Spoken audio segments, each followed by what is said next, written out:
Romains chapitre 7. Ignorez-vous, frères, car je parle à des gens qui connaissent la loi, que la loi exerce son pouvoir sur l'homme aussi longtemps qu'il vit? Ainsi une femme mariée est liée par la loi à son mari tant qu'il est vivant. Mais si le mari meurt, elle est dégagée de la loi qui la lie à son mari. Si donc du vivant de son mari elle devient la femme d'un autre homme, elle sera appelée adultère. Mais si le mari meurt, elle est affranchie de la loi, de sorte qu'elle n'est point adultère en devenant la femme d'un autre. De même, mes frères, vous avez été, par le corps de Christ, mis à mort en ce qui concerne la loi, pour que vous apparteniez à un autre, à celui qui est ressuscité des morts, afin que nous portions des fruits pour Dieu. Alléluia. Car lorsque nous étions dans la chair, les passions des péchés provoqués par la loi agissaient dans nos membres de sorte que nous portions des fruits pour la mort. Mais maintenant, nous avons été dégagés de la loi, étant morts à cette loi sous laquelle nous étions retenus, de sorte que nous servons dans un esprit nouveau, et non selon la lettre qui a vieilli. Merci Seigneur, parce que nous qui avons été baptisés d'eau en Jésus-Christ, qui avons reçu ton esprit, eh bien Seigneur, nous ne sommes plus soumis, Seigneur mon Dieu, esclaves à la loi. Par ta grâce, Seigneur, nous sommes morts à la loi, mais nous te servons, Seigneur, dans un esprit nouveau. Que ton nom soit béni, Seigneur. Amen.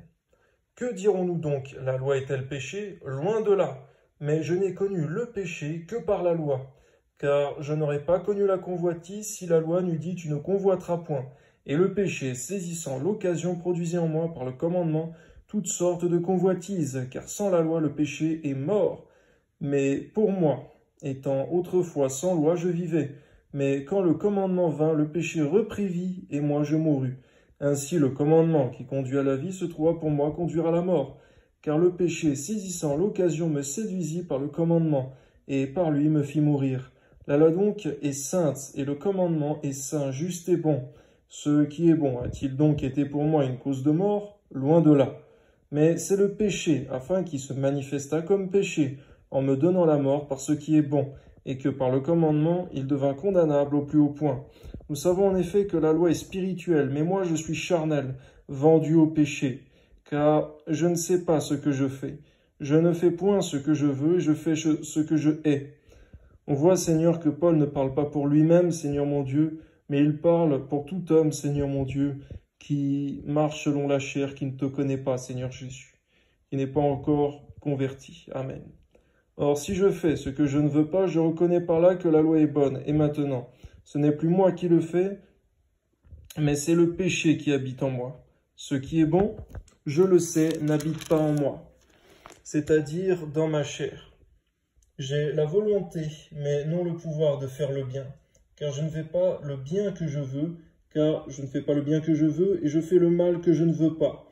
Et si je fais ce que je ne veux pas, ce n'est plus moi qui le fais, c'est le péché qui habite en moi. Je trouve donc en moi cette loi. Quand je veux faire le bien, le mal est attaché à moi, car je prends plaisir à la loi de Dieu selon l'homme intérieur.